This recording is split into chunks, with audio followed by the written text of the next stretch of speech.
We're now going to go through the process for analysing a single counter movement jump using a previously saved data file. Depending on what data you are collecting, it is important to consider where you place your set points, as you will see in the following video.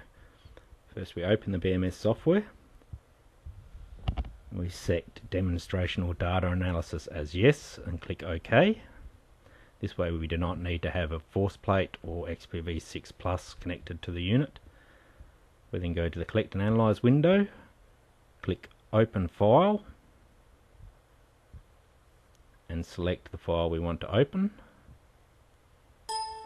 This will bring up a window giving you information on the test that was conducted, the date, mass, sample frequency, and number of samples. You can see here that it also selects the athlete. We're now going to set the system mass by putting set point 2 on a flat portion of the graph and click Set. This has set the mass now.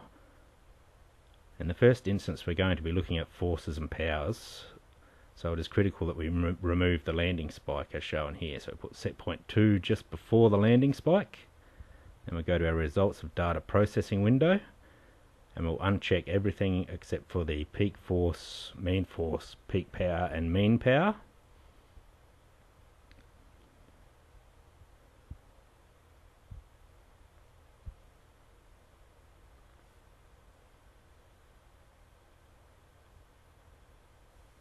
Once this is done, we'll go to the squad file and make sure we have the athlete who conducted the test selected. In this case it was Mitch Alsop. Go back to the results of data processing window and click Save. We'll save the file out to our Excel spreadsheet.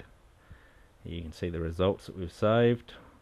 Just expand the windows a bit so you can see the peak force, peak power and mean power, and also the complete athlete's name. So it has the load and the date stamp recorded there. We'll now go back to the original data set. Now we're going to move the line because we're going to be looking at jump heights and displacements and velocities, as well as our eccentric and concentric times. So we'll uncheck peak force, peak power and mean power, as now they are influenced by the landing spike, and we'll select peak velocity, minimum velocity, peak displacement, minimum displacement, and eccentric time, concentric time, eccentric concentric time, flight time, and flight to contraction.